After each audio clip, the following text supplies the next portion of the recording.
Hi అండి, నమస్తే. నేను మీ వందన. ఈరోజు స్పెషల్ కాకరకాయ ఫ్రై అండి.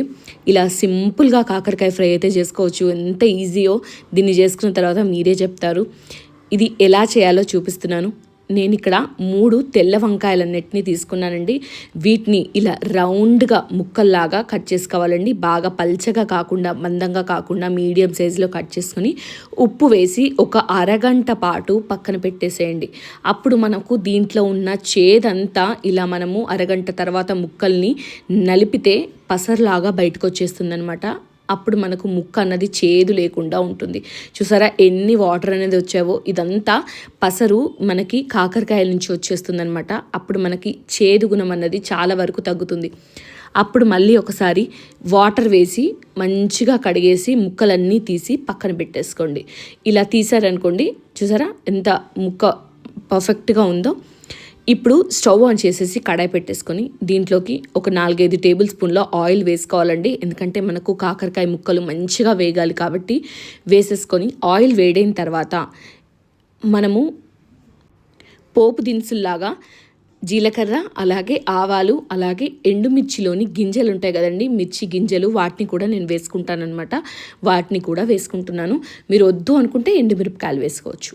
అవి కాస్త చిటపటమన్న తర్వాత మనం కాకరకాయ ముక్కలన్నీ కడిగి పెట్టుకున్నాం కదా, ఆ ముక్కలన్నిటినీ ఇందులో వేసేసుకోవాలండి.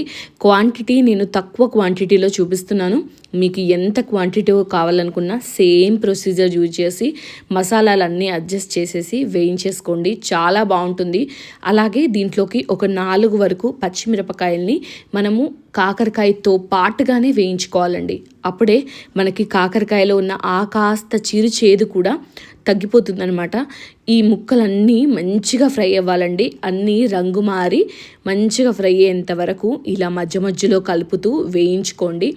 నూనె చూసారా ఎక్కడా కూడా కనిపించట్లేదు, అంటే మనం వేసిన ముక్కలకి ఆ నూనె అన్నది పర్ఫెక్ట్గా సరిపోయిందనమాట.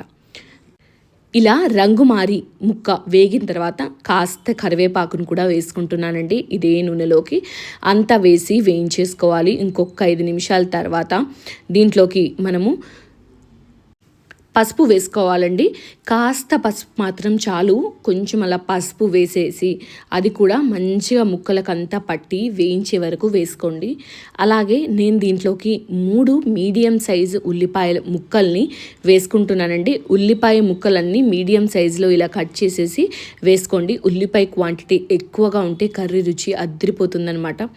అంతే, ఇవి వేసేసి అంతా మిక్స్ చేసుకోవాలండి. అలాగే మనం ఇక్కడ కాకరకాయ ముక్కల్ని అరగంట పాటు ఉప్పు వేసి వాటిని కలిపి పెట్టుకున్నాం కాబట్టి ఉప్పు చూసి అడ్జస్ట్ చేసి వేసుకోండి. అలాగే నేను ఇక్కడ 4-5 వెల్లుల్లి రెబ్బల్ని కూడా దంచి వేసుకుంటున్నానండి. అలా దంచి వేసుకోవడం వల్ల మంచి ఫ్లేవర్డ్ఫుల్గా ఉంటుంది. వేసేసి ఇవన్నీ రంగు మారేంత వరకు వేయించేసుకోవాలి. తర్వాత తగినంత ఉప్పు వేసుకోవాలండి. ఉప్పు వేసి ఇంకాసేపు వేయించేసుకోండి. ఉప్పు చూసి అడ్జస్ట్ చేసుకుంటూ మాత్రమే వేసుకోండి. ఎందుకంటే ఆల్రెడీ చెప్పాను కదా, కాకరకాయ ముక్కల్లో మనము ఉప్పు వేసాం కాబట్టి ఒకేసారి ఉప్పు ఎక్కువగా అనిపిస్తుంది, క్వాంటిటీ తక్కువ కాబట్టి. ఇవి రంగు మారి వేగిన తర్వాత ఉల్లిపాయలతో పాటుగా సరిపడంత కారం, జీలకర్ర పొడి, ధనియాల పొడి, అలాగే ఇంకా ఉప్పు తక్కువగా అనిపిస్తే కాస్త ఉప్పు అండి.